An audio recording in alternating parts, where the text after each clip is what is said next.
Thank you for watching. Appreciate you. If you're wondering why he's made up the way he is, this is his outfit from arguably the TikToks that kind of brought you to like kind of big attention, right? Kind of blew you up a little bit, which was The Raven by Edgar Allan Poe. But that's why he that is not his normal mustache.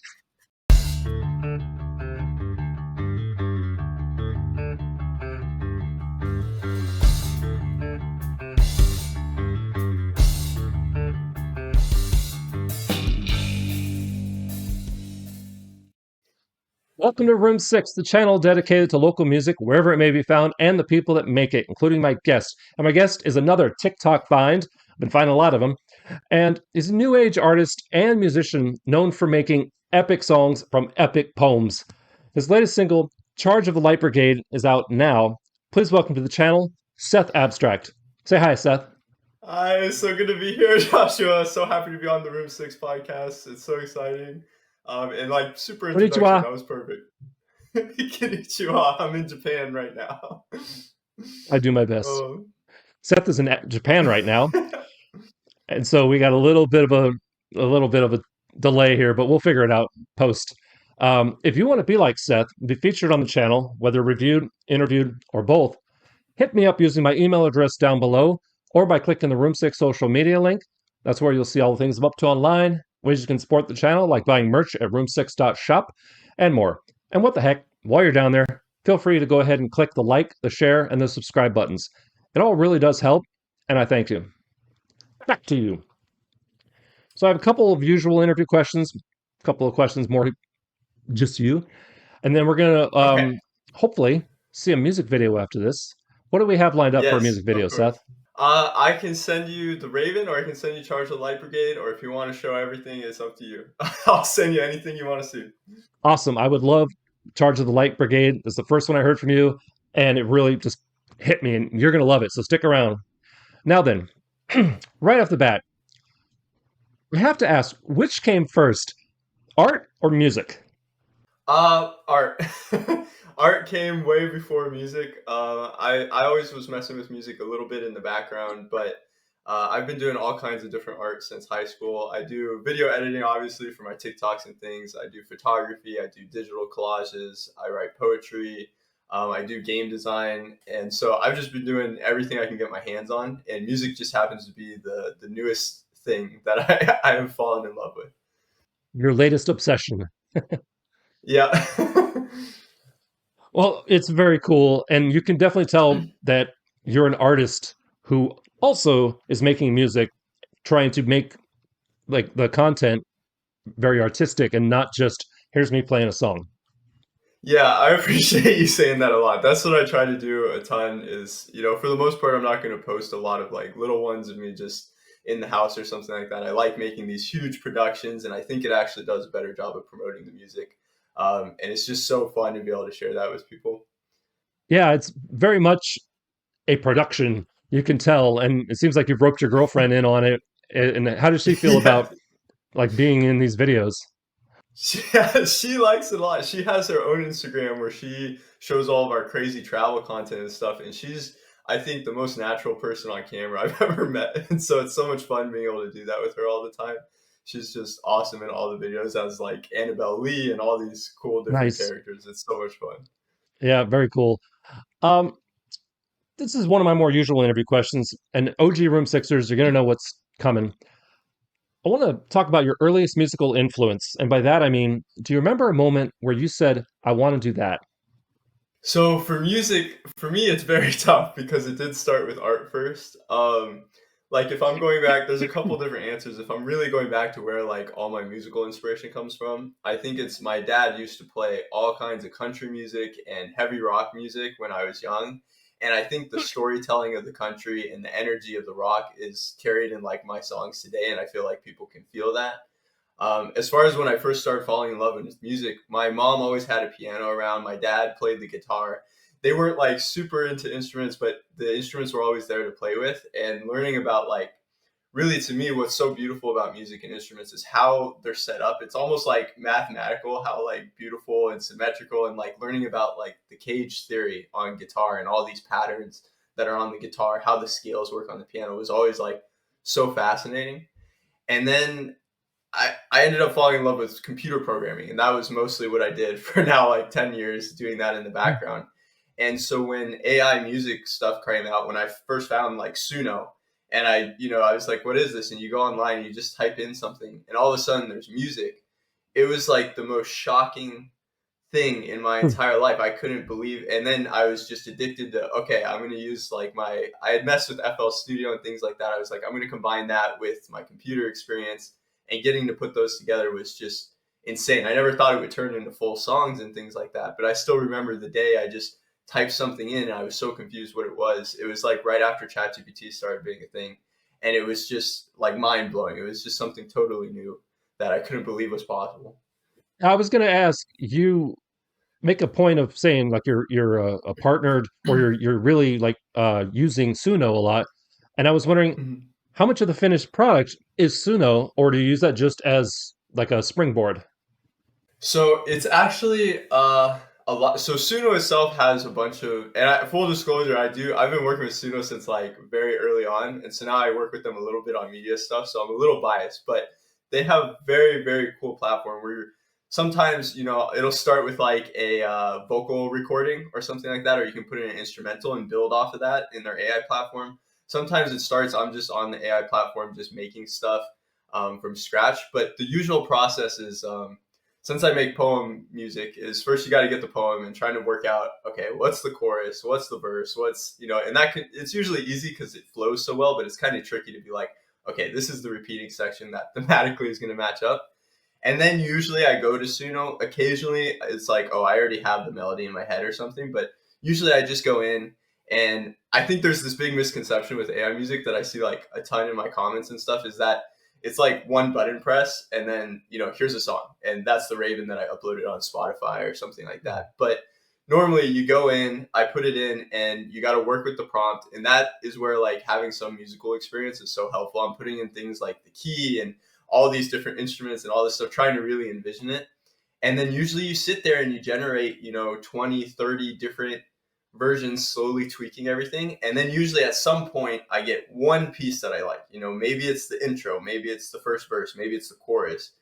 And then usually I'll take that, and they have this awesome feature that's like extends songs.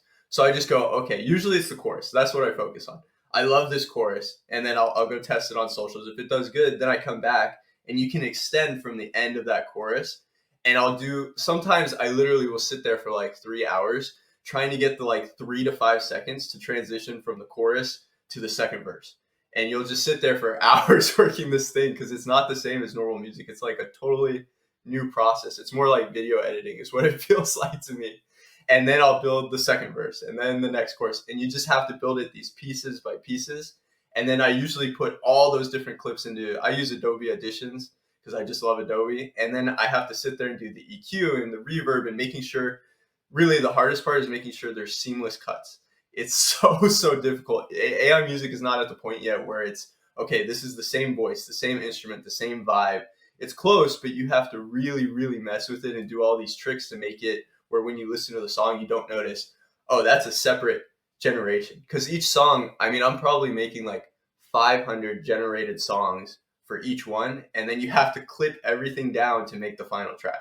And so it's this huge, insane process. So it's a lot more like producing, I think, or editing than it really is like the classic musical stuff that you're doing, or more like mastering, maybe a little bit too on top of that. I hope that answers the question. Yeah, If you I have more, let me know. it does. And to me, it's right now anyway. It's a lot more extra steps than most people think it is, and it's kin to when someone says, "Oh, well, DJs nowadays just push a button on a laptop." They put in a lot of hours to get to that point. Like Yeah. I trust me, I know, and I know what you mean about AI. Also, not not being like, okay, I'm going to ask for this, and it's going to give me exactly what I want, and then I can move on to the next thing. I get that. My wife asked me to make. I do graphic design as well, and I said I'm going to try some AI see what happens, because I usually don't. But she asked me for a particular image, which I could not, for the life of me, make happen physically with it. Like, I couldn't make it happen myself. And AI was my last bastion, and I've gotten like 80% success. Uh, Picture this, if you will. Sicily, 1912. Okay. Anyway, Golden Girls, anybody?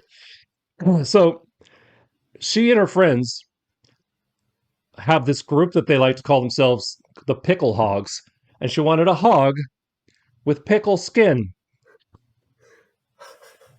Try and draw that. Okay. try Yeah, that try and sounds digitally do that. extremely hard. And the more I tried, the more I was unhappy and then I threw AI at it, and I'm like, "Hey, honey, what do you think?" And it was like 80%, wasn't good enough, so I'm still working on it. She's like, Yeah. "It's too fake looking." I'm like, "It's a Like, it's a okay, hog with pickled skin." yeah, it's hard to look Um, real. No, and I think that's a big part of it that people don't realize. I mean, I think most people at this point have used ChatGPT, and you realize sometimes how hard it is to get it to actually give you what you want it to give you, and that's a skill that I oh think yeah, people don't realize. I I mean, mean, it's I've been great using if that you want stuff. like. No, there's a Sorry, go little ahead. delay. No, go ahead. I was going to say it's great if you're like, I know there's an answer out there somewhere, and I just need to know what the answer is or what the steps are for this solution. I work in IT, so ChatGPT can be useful, Hmm. but creative stuff, it's still a crapshoot, in my opinion. It's very, very difficult. It is definitely not an easy thing. And the way I've been kind of working with it lately is I think, in my opinion, actually, what will end up differentiating AI music from like how typical music is made is going to be, I mean, the process. When you're making music with a guitar and you're sitting there and you're improvising until you like hear something you like, that's such a totally different process than generating these things and hearing all these variations and having to, come up with new ideas. And so the process itself, I think, just creates totally different songs than if I was a musician, I would not come up with the Raven the way the Raven is. Like the bridge of the song is just like insane, I think, to come up with if you're just sitting there playing. Same with Charge of the Light Brigade, like halfway through it just like totally switches vibes. And so what I've been trying to do is, because it's not this seamless perfect thing yet, I'm trying to lean into the fact that it's not seamless and purposefully use many, like in my newest song that I'm going to be putting out on the album at the end of March, hopefully, Ozymandias. When you listen to the song, there's like 5 distinct sections where it's like the voice is pretty similar, but it's like super different tone, very different instruments, like the vibe's totally different. And I think that's the advantage of AI music, is for one person to be able to change their voice that much and shift genres and use all these different instruments. It would be very, very tough. So the loss is that it's not very consistent, but the gain is like you can tell these crazy stories, and I think it works so well with the poems that I think would be harder for a typical artist to do, at least like by themselves. And so I think that's where we'll start to see like a split between the two genres. It's going to be something like totally new. Just like I do digital collages. If you look at like normal collaging, with magazines and things like that, and then you look at what you do, so I'm uploading like photographs and things into Photoshop and using these blend layers and stuff. Even though they're both collaging, it's totally, totally different once you introduce like the digital side of things. And I think with music, we're going to see the same thing, where there's just totally different processes, totally different outputs, and it's going to be so interesting to see how that goes. Definitely sounds exciting and challenging at the same time. Uh, and I wanted to, by the way, viewers, if you don't know who Seth Abstract is, thank you for watching. Appreciate you. If you're wondering why he's made up the way he is, this is his outfit from arguably the TikToks that kind of brought you to like kind of big attention, like, right? Kind of blew you up a little bit, which was The Raven by Edgar Allan Poe. But that's why he that is not his normal mustache. Yeah, I guess we should have said that earlier. I just had to clarify. But all right, so we talked about your earliest musical influence, going down a little bit of a rabbit hole. Want to Yeah. pull it back a little bit, a little bit. I want to talk about. Well, actually, before that, given the nature of how you've been making this music, have you thought about how you're going to translate it to, or even if you are going to translate it to live performances? Yes, and this is such an interesting question. It's something I've thought about. It's still, many steps off. I'm currently traveling full time because my girlfriend is from Ukraine, actually, and I'm from the US. And so Wow. it's very tough. I can't go to her. She can't come to me. We've been together for 3 years now. So we're just full time traveling. So the first step is I got to get somewhere where I can play a show. But there's a lot of different people, like performers and musical people, that put on a show without necessarily singing or performing it in that way. DJs are a good example, even though they are actually working the table and stuff. You can think of like Daft Punk and things like that, the hologram concerts, stuff like that. But to me, I think what I would like to do with this, because it's poetry and because my mission is really to share poetry with people, that's my main goal with this, is I want more people to get interested in poetry. I think a show for me is going to look more like a cross between educational talk about poetry, some like comedy, and then also like concert things and playing music and finding like these more creative ways to interact with the audience and do those kinds of cool things. And so to me, I'm thinking of it more as a show than a concert. And I think that's probably the direction it'll end up going, is something like that. It sounds awesome. I mean, in theory, seeing what you do live in any way, I think would be really impactful if it's done right. So I look forward to hopefully hearing about that, seeing about that. Well, what part of the US are you in? I'm from Texas. Currently, I just am nowhere. I don't even have a house. I just have a storage unit. Now I'm just traveling for. It's been 6 months of travel now. Probably going to be a year before I come back to the U.S. But originally from like the Houston area. Okay, right on. I'm up in the PNW, the Vancouver, Washington, Portland area. If you ever come up Okay. here, please let me know. I would love to cover your I, show and meet you in person. I would love to do that. I really want to visit that area, so I will probably be up there at some point. Oh man, it ain't Texas. So one of the things that doing the poem based music seems to have done for you is given you some, and using Suno is giving you the ability to kind of say this song's going to be this kind of genre feel, and this song is going to be this. Where so you got the Raven, which is very much ba ba ba ba ba ba ba ba ba, very hip hoppy almost, but it's very rapid fire. Whereas Light Brigade is a freaking anthem. Is like and, and stick around for that music video. Oh my god, it's very emotion charged, and that's what hit me was especially what seeing the two. I was like, he's got range, and he's not limiting himself. He's not forcing the poetry to do his sound. And I think that's another thing that I'm really trying to lean into that. Every poem, I'm going, okay, what voice fits this best? What genre? What style? How do I get the theme across the best way? And I think that's another unique thing about AI music, because you can try, and I've seen people with the AI music where you can make it where it sounds similar enough. Oh, You're like, Bixby. okay, this is the same voice, and maybe you don't realize that, that's what's happening. But I think that's just a total What waste of what style of AI music is music can Ukrainian do. music? And so every single poem I'm trying to, I think on the album's going to end up being 10 poetry songs. And I think they're all different genres, except two of the Edgar Allan Poe ones are both that kind of dark rap. But everything else is just totally different voice, totally different genre. And I think it's just way better for, giving people the energy of the poem and helping them understand the theme when you can do something like that. Agreed. Uh, any thoughts to introduce Ukrainian Slavic music elements into one of these? That's what yesterday I posted a video asking people, telling people a little more about myself, asking questions, and people were asking me that because I have the Ukrainian girlfriend.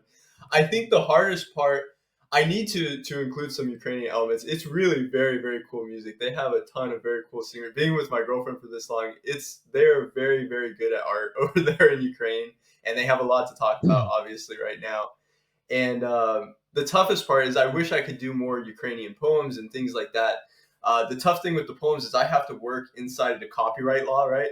So everything I do has to be inside of public domain. So getting good translations of like Japanese poems or things like that, it's so tough to do. It's so frustrating to be like, it has to be before 1930 or I can't use it. And that's very, very tough about it. No, I think sorry, I think I saw you post asking people, is like, do you have any poems I could make songs out of? Right? Yes, and that's a new series I'm starting. It's been so fun. Once the album, so I'm putting out the album, then I'll probably end up doing like a deluxe edition with some extra tracks and things like that. And then after that, I really want to start focusing on like community events more, community things. I want to see people cover the poetry songs. I have a bunch of people asking me if I need a voice or I need an instrumentalist or things like this. So I really want to focus on that. And one thing that happened is I had a bunch of people sending me their poems. And in particular, there was this one viewer named Ollie. She's from Louisiana, actually. And she would send me this poem she's working on that was inspired from Edgar Allan Poe. And so slowly over time, she finished it, and it was so cool. And it ended up being the first of a new series where I turned viewers' poems into songs. And just the amount of poems and amazing art people are sending me in DMs and putting in the comments of those videos is just so amazing. And so I want to continue to try to promote that. And a ton of these people, it's their first time sharing their poetry or their first time writing or their first time. And I just think that's so cool. So I want to keep focusing on that once the album's done. I think that's just the coolest thing ever to get to help people show themselves for the first time in that way. It is cool. It is cool. All right, stick around. We have a couple more questions for Seth. Then we're going to check out that music video for Charge of the Late Brigade. Are you familiar or are you aware that there's a pretty popular RPG author named Seth Ring? No, is there actually? There's no way. Dude, I did not he know has like over that. 40 books. He has like over 40 books. I was like, how about a collab? Work with him. That actually would be so cool. I have to look him up. I did not know that. It's such a weird name. I would never expect anyone to have my actual name like that. Honestly, when I was doing my research for this, a lot of Seth Rings came up, but he was there and you were there. That's cool, man. At least I'm number two. I'm up there now. Well, it depends. If you put just Seth Ring, he comes first. But if you put Seth Ring music, you're first. That's fair. That's good. At least he's not doing music too. Now, couldn't really find much online. You've done a really great job of making your social content pretty much about Seth Abstract, about this. And I was wondering, what's your musical history before this? Was there any bands? Did ever try like sitting in a corner of a coffee shop, playing your guitar? What? Um, so yeah, I don't have really any personal social media, so that's why it's tough to find me. I love doing it, but I just personal can't keep up with it. It's too much. As far as musical history, I really have never tried doing too many musical things. I had a couple for a period of time, maybe like 4 years ago. I was doing Twitch streaming and playing games and things like that, and I was making like comedy videos to go with that. And there was the occasional like music video where I would put something together in FL Studio and do like a rap about the game or something like that and make a little music video. But that's pretty much the extent of the music. I've played with the instruments a lot. I've done a lot of writing with the poetry. So it's felt somewhat natural to be able to come in and be able to do it. But really no professional experience at all before this. That's what's made it so shocking and so much fun because it was just totally out of left field for me. All right. Last question. You made it. Yay. Okay. Want to circle back to that earliest music? Want to circle back to that earliest musical influence question? OG Room Okay. Sixers, you know what's coming? We're going to jump in our time machine. We're going to head back to that moment where you said, I want to do that. What is one thing you wish you could tell yourself, hey, you're going to need to know this? And it doesn't have to be a warning, but just what is one thing that you wish you could have known before you started doing this weird musical twisted road you've been walking down? Oh man. This is a good question. This is about 6 months back. Um, I think really what I wish I would have told myself at first, I did not know I was going to be doing poetry music. I was kind of just doing all kinds of music. I was doing like time travel music where I was going back and making like music from the medieval era and things like that and doing stuff with like presidents and all this, crazy stuff, just trying different musical things, just having fun with it. And at the beginning, I kind of resisted the fact that it was going to be poetry music. I mean, I love poetry and I wanted to do that, but I was resisting the idea that I could only do poetry based stuff. And I think that's just a personality quirk I have in general. It's hard for me to pick one thing. I get scared. I'm locked in. But since this is the first time I've really locked in and been like, okay, I'm just going to focus on one thing. And I wish I had done it sooner. The Edgar Allan Poe video blew up. And even then, I still was like, I still want to mix it up and do a couple different things.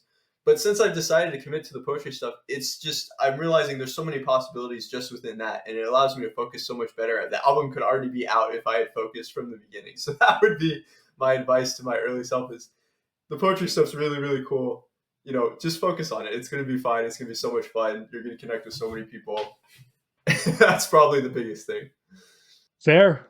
I mean, look at what's going on. Fair. Yeah. Well, I couldn't say it any better. Thank you very much for being on the channel. Thank you for watching. Stick around. We're going to see that music video for Charge of the Light Brigade, and we'll catch you in the outro. In the meantime, we'll see you in a minute.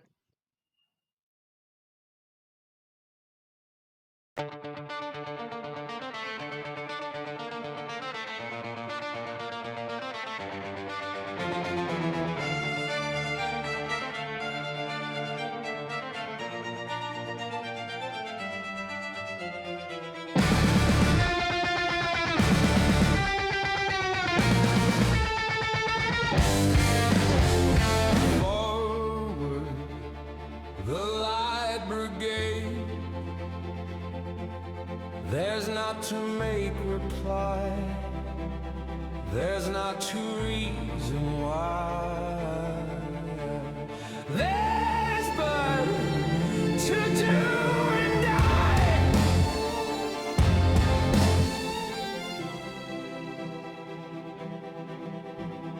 Not though the soldier knew someone had blundered, charging an army while all the world wondered.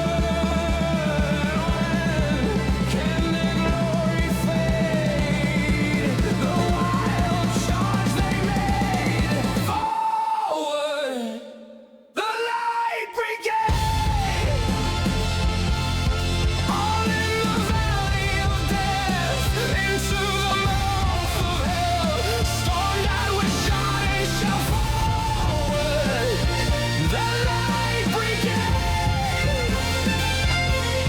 Horse and hero fell into the jaws of death. Honor the Light Brigade!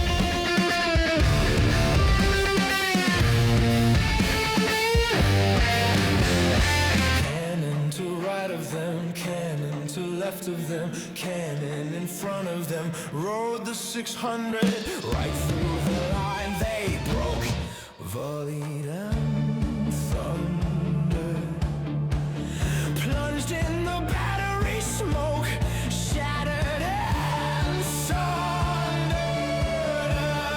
When can their glory fade? The wild charge they made. Forward, the Light Brigade!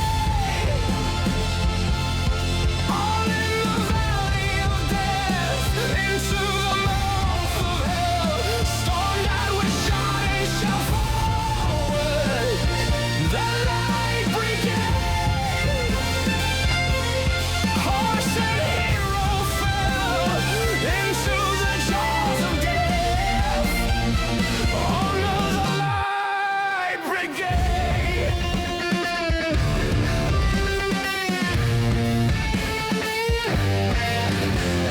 Then they rode back, but not the 600. They that had fought so well, all the world wondered. Back from the mouth of them, all that was left of them, left of 600.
I want to thank Seth Abstract for coming on the channel. It was a great interview and an awesome music video. If you want to know more about Seth, hit those social links down below and tell him Room 6 sent you. In the meantime, if you want to see more videos like this, please click up here. If you want to subscribe, click over there. And don't forget to ring the bell. And if you want to hear my own music, click over there. Remember to be amazing, and we'll see you next time on Room 6. Say goodbye, Seth. Bye. Okay. Ba-da-ba-ba-da-bum.